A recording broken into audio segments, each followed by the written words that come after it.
ভিডিওটা একটু খেয়াল করবেন ভালো করে।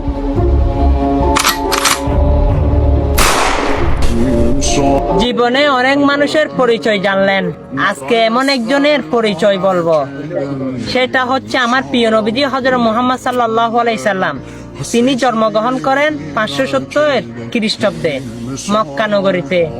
বংশ কুরাইশ, দাদা হচ্ছে আব্দুল মুত্তালিব, বাবা হচ্ছে আব্দুল্লাহ, মা হচ্ছে আমেনা, হচ্ছে আবু তালেব, দুধ মা হচ্ছে হালেমা, নানার নাম হচ্ছে ওয়াহাব জোহরি, নানির নাম হচ্ছে বুররা, ডাক নাম হচ্ছে আলামিন, মা নাম দেয় আহমেদ, আর আমার আল্লাহ নাম দেয় সিরাজাম মুনির, রহমাতাল্লিল আলামিন, মুদ্দাসির।